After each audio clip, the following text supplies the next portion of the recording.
Welcome to Kean on You with women entrepreneurs Kemba and Andrea.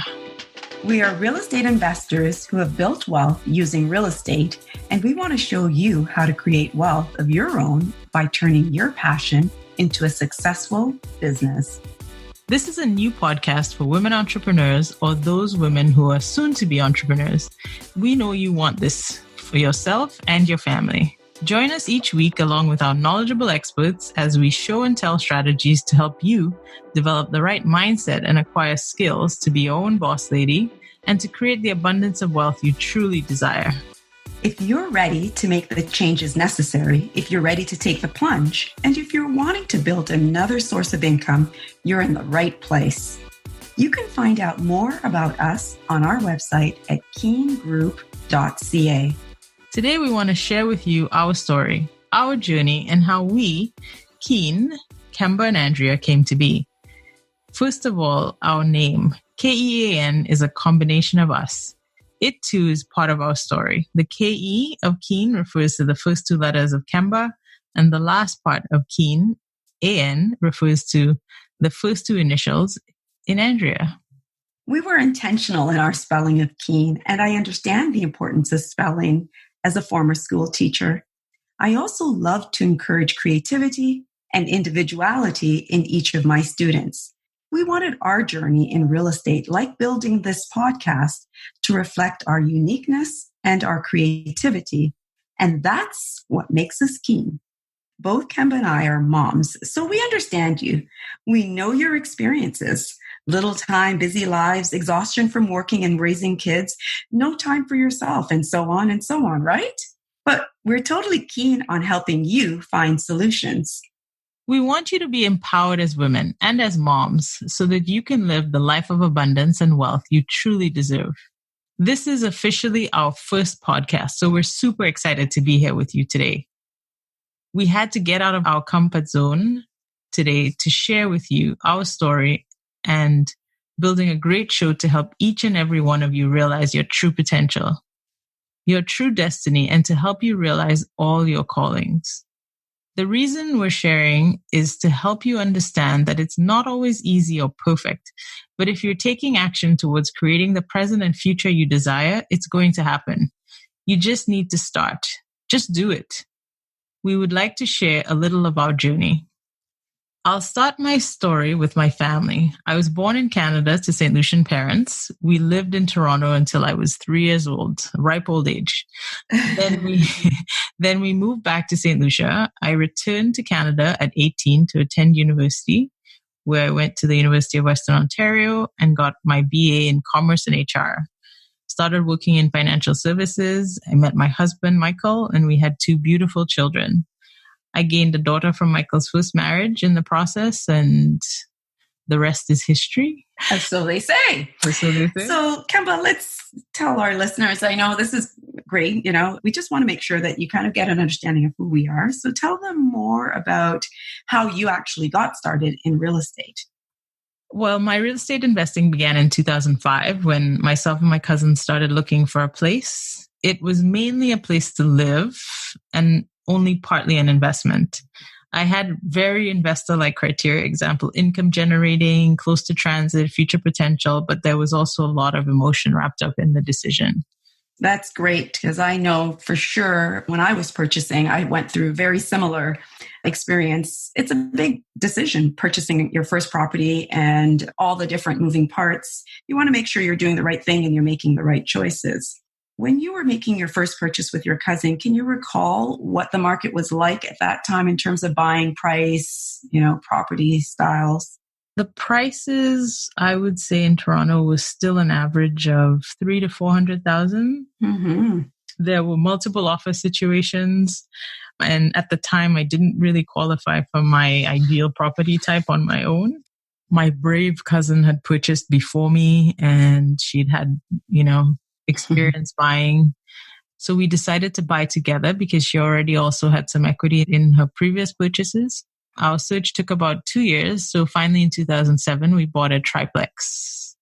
we could each have our own space because each of us could have a unit if we want. We actually ended up living together in one of the units, but you would get more income that way too, right? At first, get more income. We were roommates anyway, so it was natural.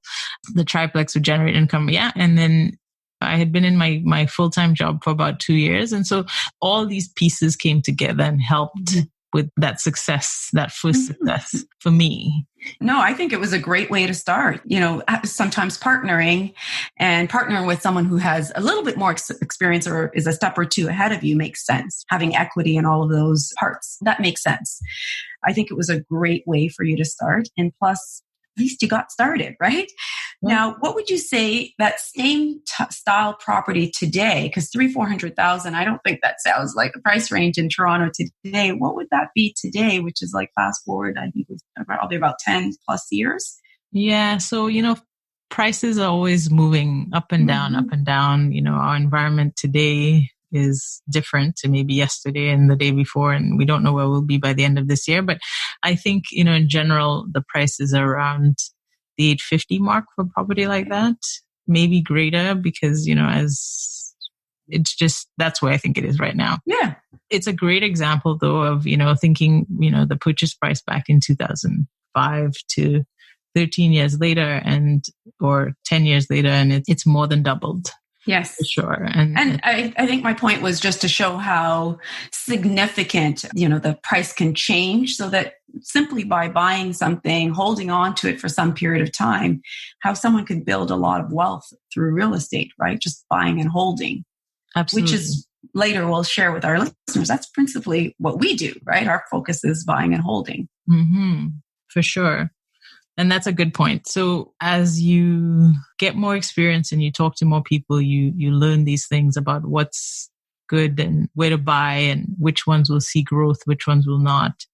Yeah, but from there, if I go back to my story, my cousin and I were quite young and we talked about creating a business out of, what we were doing in real estate. And on the weekends, we'd dream about it and talk about it. And then, on Monday morning, we'd be back at it at our regular reality.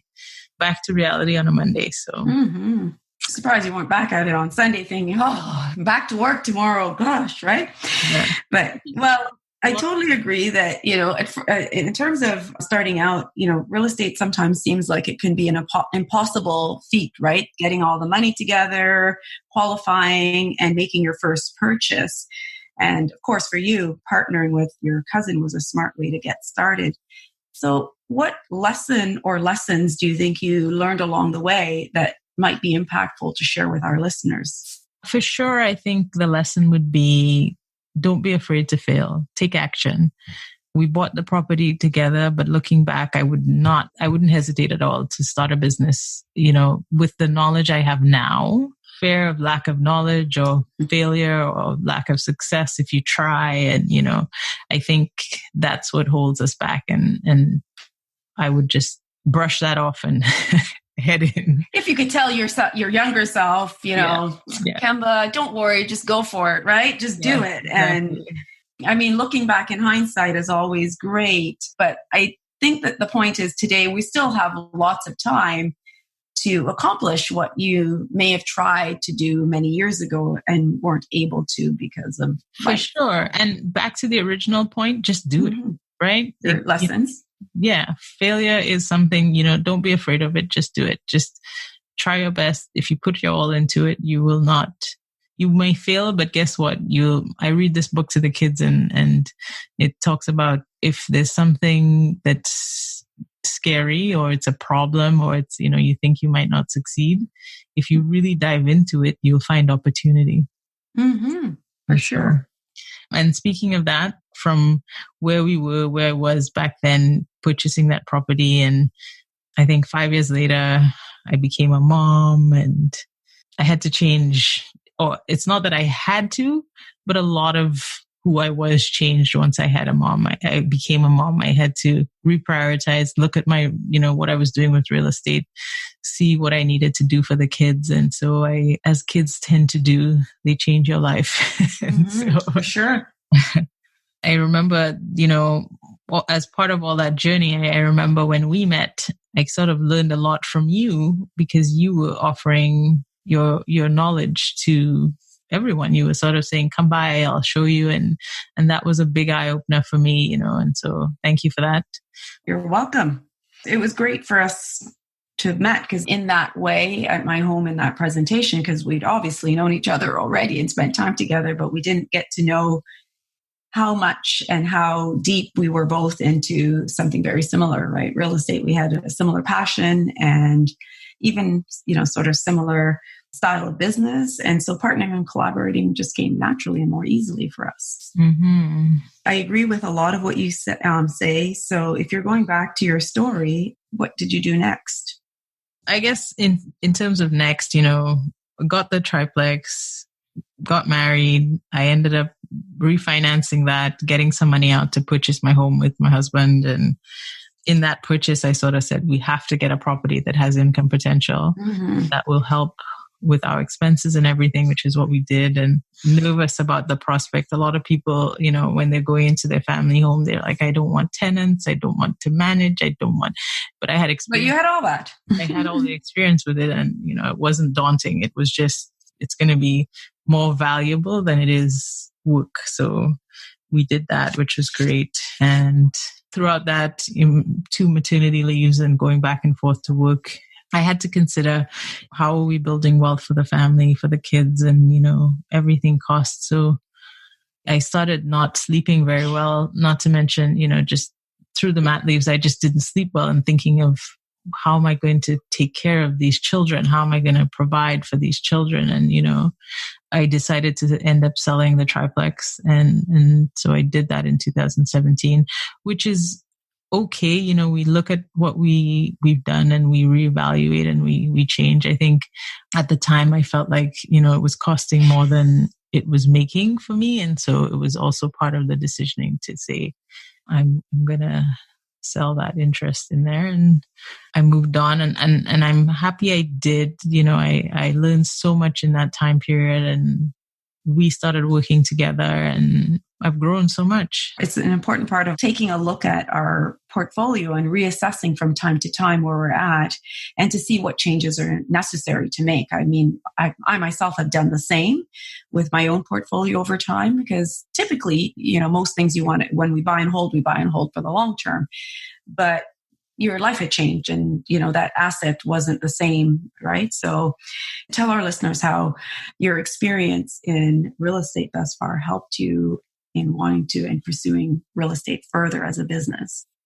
I think the additional learnings I gained at that point, from talking to you, learning from you, going and educating myself with, the groups that we joined and stuff, that helped me to pursue a real estate portfolio that was analysis based and therefore self-sustaining in a way where it paid for itself. And that's something, we can teach everyone in terms of how to analyze a property, what to look for, and how to help it pay for itself. So that's right. Because you don't buy real estate or invest in real estate just to do it. You want to make sure that it meets the needs that you have in terms of what you want, whether it be an asset for future retirement, education, or cash flow today. There's different rationales why people would buy it. So I agree. It makes a difference that you take a look at whether it's going to do what it needs to do for you, which is why you reassess that former triplex. Mm-hmm.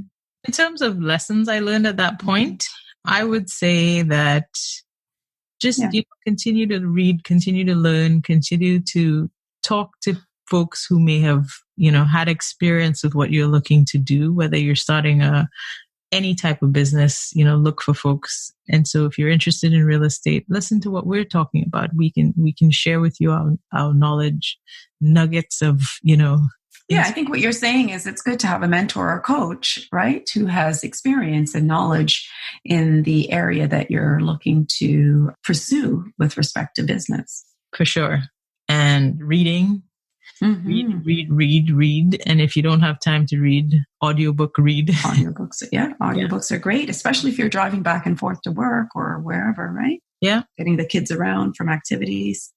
Up to date. That's my story. So Andrea, tell us a little bit about you and your story. Well, very different in some ways, right? You said to the listeners that you were born in St. Lucia. Sorry, you were born here in Canada and then moved to St. Lucia, where I myself was born in Jamaica and then immigrated here to Canada at 10. And so really, I was raised here in Canada. I attended the University of York. I got my Bachelor of Arts, my Bachelor of Education, and then sort of pursued what was natural after that, which was to teach, right? But prior to university is kind of where my real estate journey started. I was in high school still, 17 years old. If you can believe it, at 17, I was dreaming of owning my first property. I was clearly not the typical teenager who just enjoyed social activities like friends, buying clothes, makeup, partying on weekends, and thinking about boys. I was already passionate about real estate investment and investing, and it was alive in me. I really wanted to, before graduation, to buy a property, except that I didn't even have the knowledge or the know-how. So to accomplish that goal, it wasn't going to happen probably right there and then.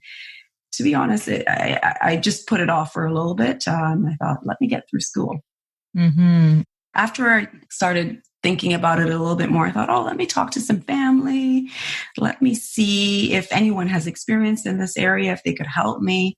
And really, I didn't know the right questions to ask or, the right ways to pursue getting the information that I needed or elicit. But no one in my family had actually bought yet. So how did you figure it out? How did you decide? Well, I don't think I figured it out right there. And then I realized that, I knew how to go to a bank. So I actually decided, you know what, instead of pursuing homeownership right now, I'll pursue a car because I needed a vehicle anyways to get to school because I was going to stay in the city that I grew up in and travel back and forth to Toronto to go to school. So I decided that, you know what, it's not the right time. Why don't I just buy that car? I had the money. I bought the car instead and put off, the future, the purchase of this home or property. Mm-hmm. And I'm sure that many of us do the same thing. We kind of put off for tomorrow what we feel we can't accomplish today because we either lack the knowledge, the money, or maybe even the time, right? Because, of course, going to school and having a car and having a home and all these things probably would have been a lot more challenges for me. Yeah. So, I can say that for me, without my cousin's sort of guidance at that early stage, it would have been challenging for me to go ahead because I would have been nervous and, not to mention just the partnering was very helpful to me. And I can see at your age, as much as you had the ambition and the goal to do it, it's helpful to have a mentor or somebody or somewhere to provide you a lot of information instead of you. Yeah. Like if I had family, it would have been probably, I think, more attainable then. So I didn't forget about it. It's just that at 17, I had to sort of just leave that. And as I said, I pursued the car instead. The car allowed me to get back and forth to the university and keep my part-time job so that, the travel was quite a bit. It was about an hour and a half back and forth each way. But with the car, it was more, I could say, I can be in work for 5 or 6, where if I had just kept myself the way I was, I would have to take the bus and that would have probably taken me a few more hours. So, the point was I just left it until the future. But really, I think most people are accustomed to traveling back and forth to work and school and all these things and spending hours in the car. And oftentimes we're spending 1, 2, 3, maybe 4 hours back and forth or cumulative between going back and forth. So I think that's most people's reality. I wasn't living something that wasn't, the reality for the average person. If you were trying to save, because I was trying to save not living on campus and keep my job that was paying really well, to be honest, as a teenager. So after university graduation and I started my teaching career, just before I started my teaching career, I finally got to buy that dream home. I don't think it was my true dream home, but it was sort of my dream to have a home. So having a little one, that's a I did it all. I was like, you know what? I'm going to be that superwoman, just get it all done. I had a small child. I had my first home and I had graduated and I was starting my first career. It was all within a span of a few months, right? I think I graduated in April, May, bought in June, started my career in September. But it worked. It all worked out. It was challenging and it really kept me on my toes. But I felt like I had been through a lot of adversity in my life, and I figured out how to overcome all of those times. And that this was really, it wasn't that different. And it was something that I was actually desiring for many years. So it really was something that I was willing to work my way through, and paying bills, raising my child. I can handle it. I stayed focused on the fact that I felt blessed. I felt like, you know what? I've been able to accomplish and do so much at this point in my life. I mean, I was probably like 22, 23. And so it was good. It was all good. And then is that around the time where you got married? No, actually, I got married later. So I pursued all that stuff well before I met Dean, who I got married to later, and then had 2 additional children. So, I had 3 girls altogether, full house, a lot of work. It's like I continued to compound the challenges and the work, but it was good. I mean, having 3 daughters, I felt blessed again still.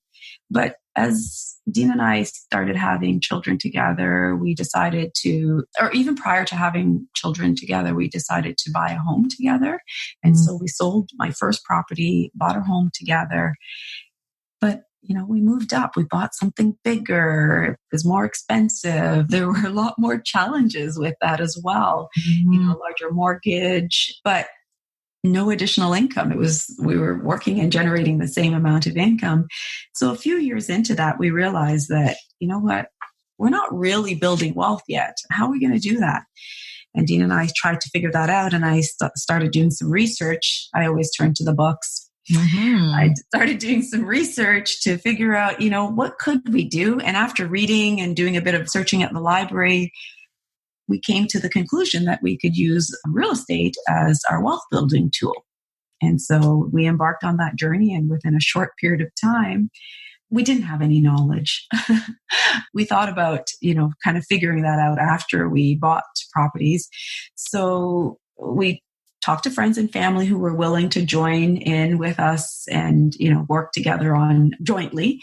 But again, lacking the knowledge, not knowing how to put together agreements, compounded the additional challenges that we later had to deal with. But again, it was more or less like yourself, just finding ways to get ourselves on to building wealth and doing it jointly, whether it be with friends or family, like you did with your cousin. We just thought, hey, we can figure out the other parts. At the time, we still didn't have any family really that had any information as to how to guide us, like, what do you do when you're trying to partner? What would you recommend? No one knew. It was similar to my challenges at 17, right? Except that it was like so many years later, 10 years plus later. And so unfortunately, in our culture, I find that our families, our friends, they don't talk a lot about money, right? 100%. Unless we're talking about how scarce it is or how little we have. And so again, I always had to turn to the books to research and find out more. And I did. I found out different ways and strategies to establish satisfactory, I would say, agreements without involving lawyers at the time. And so with the reading, I learned more. I was able to, put more things in place. In many ways, our stories are similar, Kemba, in that we both have, real estate experience. Would you say? Absolutely. 100%. Yeah. And I mean, I think that folks who are listening, maybe at different points in that journey, never bought a property, buying their first, buying their fifth, there are different points. And so from whatever level we're at today, we always want to get to another level, and we need sometimes help, guidance, Yes, for sure. And so what we do is we look for knowledge, and hopefully in this podcast, we can share the knowledge that we have and the network that we have to sort of say, can you share ideas? Can you share, your lessons and nuggets of information that will help folks who are learning and wanting to move forward and wanting to try things to help them find that information and just do it. Yeah, because we ourselves have a lot of knowledge and experience, having bought many properties, including our principal and many secondary rental properties that we own. But we also have a team of experts that we work with. When I started out at 17 and 22, I clearly didn't have any experts. I didn't have and no lawyers and accountants for making sure that we had the right legal contracts and the right, documentation for tax purposes and so forth. But today we've made sure that we have that team of experts so that we can guide you, who is maybe just starting out, and help you reduce the amount of challenges and, mishaps that you could potentially have. Mm-hmm. So, Andrea, what are some of the things you did in terms of your reading and your, purchases that you made? Yeah, I would say I did. Our first two purchases outside of the principal property that Dean and I first purchased were brand new. We just didn't really want to, at the time, we still had young children, fairly busy.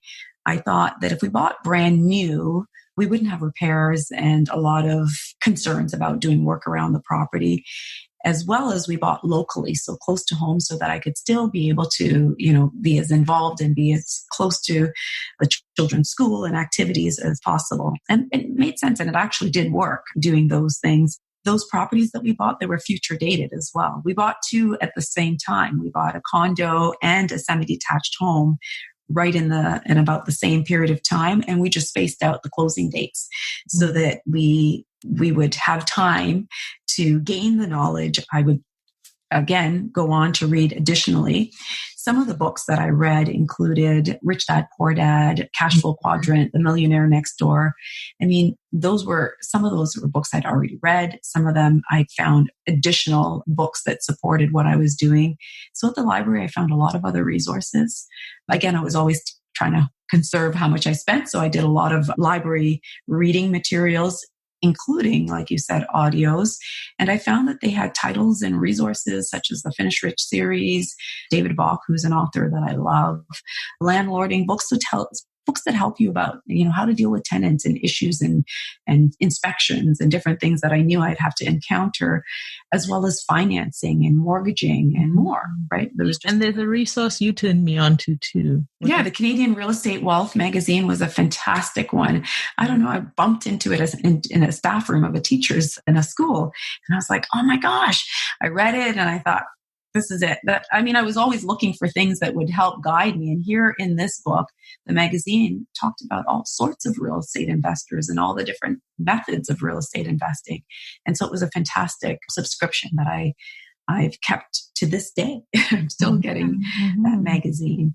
Would you agree that you read some of those similar titles as well, Kemba? Oh, yeah, absolutely. Absolutely. I don't think I've read as many as you have, but for sure I've read, quite a few of them. And I get the real estate, the Crew, as it's shortened to. And that has a lot of insights into it and just things that you may be interested in doing or not interested in, not ready for or ready for. Like it gives you information about what could be possibilities, but also, stuff to help you today with whatever you're trying to get into in real estate. So I find that it's very helpful and you sort of refer back to it when you're like, I read this in Crew at some point. I'm going to go back to that and provide some more insights, right? Yeah, more insights. When you're ready for those insights, you can go back to it and say, oh yeah, that's what somebody was doing at that point, and that's helpful. So I agree, a lot of great reading material. We can provide our listeners a list of books on our website, and those resources and the knowledge that you'll gain will help you if you're ready to make your first or your next purchase. We're here today to provide you with the guidance you require, as we recognize that you're busy women and busy moms, and we want to value your time. Good. I think it's important that our listeners understand that we're here to, not just in this episode, in many of our future episodes, to help answer all their questions, share with them what is required to achieve their goals from the comforts of their home, car, or work. We just need them to make the commitment to tune in each week and listen. Yeah. Well, and so I guess what we'll say is thank you very much, very, very much for tuning in. And if you stayed with us to the end, you're amazing and you're definitely on the right track to learning the skills you want to and need to achieve your goals. Andrea, in terms of the list of resources, they're found on our website at keangroup.ca. Please make sure that you look out for us on our Facebook community as well. We have a community there that we're building that will help support you in your journey to build that life of abundance you deserve. You can also connect with us on Instagram. Our handle is @KeanOnYou. If you found value in our podcast today, head over to iTunes and leave a review. We truly appreciate it. Thanks again for listening. We appreciate you, and we look forward to hearing from you. Share with us any questions that you may have so that we can help answer them in future episodes. Let us know if you have any questions about real estate investing, growing your business. We're here for you to help you any which way we can become very successful at whatever it is that you desire. All the best, everyone. Thanks.